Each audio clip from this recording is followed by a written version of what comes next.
Minbarra li dawn huma jiem ta' festa dan il-miliet għandu sinifikat speċjali għall-eċċellenza tagħha l-President Mary Louise Colero Preca li se tkun qed tiċċelebraha l-aħħar darba fl-ogħla kariga ta' pajjiżna. Net News taqsal il-President ta' Malta kif ser tqatta dawn il-jiem ta' festi li ġeneralment huma simbolu tal-ġabra bejn il-familji. Il-miliet dejjem ikun daqsxejn problematiku kemm il-President minħabba li għadha l-istrina allura nkunu qegħdin fl-aħħar momenti, però nittama li jkolli ftit ħin mal-familja biex tal-anqas għax aħna l-milli dem kienet il-ġurnata fejn ħuti raġel tiegħi nintaqgħu kollha bit-tfal. L-ewwel tas-sena nittamaw allura mbagħad ikun differenti u nkunu l-familja kollha l-ħafna aktar ħin. Fl-aħħar jiem, ir-raġel tal-President Tkar Preca tkellem ma' ġurnal lokali fejn insista li hekk kif it-terminu tal-mara tiegħu wasal fit-tmiemu u ammetta li mhu ser iħossi nuqqas tal-Palazz ta' San Anton.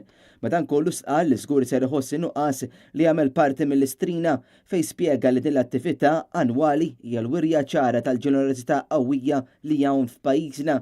Bħal kull sena l-istrina se ssir fis-26 ta' Deċembru nhar l-għada tal-miliet.